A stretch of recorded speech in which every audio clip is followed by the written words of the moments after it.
தாம்பரம் அடுத்த பெருங்களத்தூர் ஆலப்பாக்கம் மப்பேடு செல்லும் சாலை அது. 2024ஆம் வருடத்தின் கடைசி நாள். வேலைக்கு சென்றவர்களை ஒரு நிமிடம் நின்று பார்க்க வைத்திருந்தது அங்கு நடந்த சம்பவம்.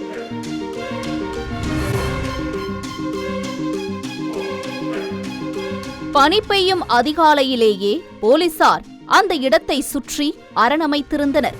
அதற்கு காரணம் ரோட்டை விட்டு இறங்கி செல்லும் மண் தரையில் கிடந்த ஒரு ஆணின் சடலம்.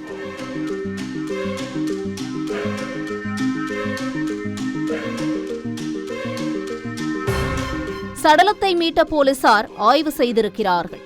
துப்பட்டா மற்றும் சுடிதாரால் கை கால்கள் கட்டப்பட்டிருந்தது. கழுத்து கொடூரமாக அறுக்கப்பட்டு உடலில் ஆங்காங்கே கத்திக்குத்து காயங்களும் இருந்துள்ளன. சடலத்தை பார்த்ததுமே தெரிந்துவிட்டது. பிரேதத்தை மீட்ட போலீசார் உடற்கூறாய்வுக்கு அனுப்பி வைத்துவிட்டு வழக்கமான விசாரணையில் இறங்கியிருக்கிறார்கள். சம்பவ இடத்திற்கு வரவழைக்கப்பட்ட மோப்பனாய் சிறிது தூரம் ஓடிச் சென்றிருக்கிறது. யாரையும் கவ்வி பிடிக்கவில்லை. சடலத்திலிருந்த டாட்டூவை வைத்து போலீசார் கொல்லப்பட்டவர் சூர்யா என்பதை உறுதி செய்திருக்கிறார்கள். 21 வயதான சூர்யா சென்னை எண்ணூரைச் சேர்ந்தவர். தந்தை இறந்துவிட்ட நிலையில் தாயோடு வசித்து வந்திருக்கிறார். சூர்யாவால் பிறந்ததிலிருந்தே வாய் பேச முடியாது, காதும் கேட்காது.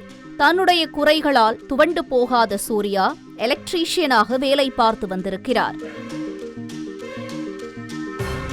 கடந்த சில மாதங்களாக சூர்யா சம்பாதிக்கும் பணத்தை வீட்டில் கொடுக்காமல் முழுவதையும் நண்பர்களுடன் சேர்ந்து குடிக்கே செலவு செய்திருக்கிறார். அதற்கு காரணம் அவரின் காதல் தோல்வி என சொல்லப்படுகிறது. சம்பவத்தன்று வழக்கம் போல நண்பர்களுடன் மது குடிக்க சென்றிருக்கிறார். மறுநாள் காலை கை கால்கள் கட்டப்பட்டு கழுத்தறுபட்ட நிலையில் பிணமாக கிடந்திருக்கிறார்.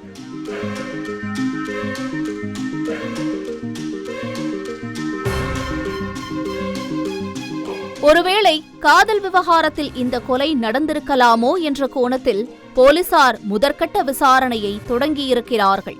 சூர்யா சமூக வலைத்தளங்களில் ஆக்டிவாக செயல்பட்டிருக்கிறார்.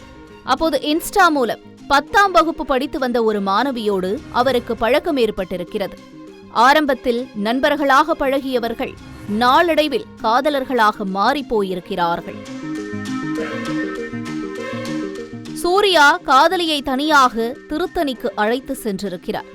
அது சம்பந்தமாக மாணவியின் பெற்றோர் கொடுத்த புகாரின் பேரில் சூர்யாவை கண்டித்த போலீசார் மாற்றுத்திறனாளி என்பதால் வழக்கு பதிவு செய்யாமல் எச்சரித்து அனுப்பியதாக சொல்லப்படுகிறது. போலீசாரின் தொடர் விசாரணையில் இந்த கொலைக்கும் மாணவியின் வீட்டாருக்கும் எந்த தொடர்பும் இல்லை என தெரிய வந்திருக்கிறது. அடுத்ததாக சூர்யாவின் நண்பர்களை போலீசார் விசாரணை வளையத்தில் கொண்டு வந்திருக்கிறார்கள். அதில்தான் அனைத்து உண்மைகளும் அம்பலமாகியிருக்கிறது. காதல் தோல்வியால் குடிக்க ஆரம்பித்த சூர்யா ஒரு கட்டத்தில் போதையிலேயே மூழ்கி போயிருக்கிறார். யாரை கண்டாலும் ஆபாச சைகைகளில் திட்டியிருக்கிறார். மது குடிக்கும்போது நண்பர்களின் குடும்பத்தையும் சூர்யா விட்டு வைக்கவில்லை. ஆபாச சைகைகளால் அர்ச்சனை செய்திருக்கிறார். இதனால் கடுப்பான நண்பர்கள் சூர்யாவை கண்டித்திருக்கிறார்கள். ஆனாலும் அவர் அடங்குவதாக இல்லை. நாளுக்கு நாள் அவரது சேட்டைகள் எல்லை மீறியதாக சொல்லப்படுகிறது. இதற்கு மேலும் சூர்யாவை விட்டு வைக்க கூடாது என்று முடிவு செய்த அவரது நண்பர்கள் கொலை திட்டத்தோடு களத்தில் இறங்கியிருக்கிறார்கள். சம்பவத்தன்று சூர்யாவை மது குடிக்க அழைத்து சென்ற நண்பர்கள் அவரின் காதலியின் நினைவாக வைத்திருந்த சுடிதார் மற்றும் துப்பட்டாவால் கை கால்களை கட்டி கொடூரமாக கழுத்தை அறுத்து கொன்று வீசியிருக்கிறார்கள். துப்பட்டா சுடிதார் இருந்தால் போலீசார் தங்களை சந்தேகிக்க மாட்டார்கள். அவர் காதலித்த பெண் வீட்டார் மீது சந்தேகம் ஏற்படும் என நினைத்து கொலை செய்திருப்பதும் விசாரணையில் தெரிய வந்திருக்கிறது.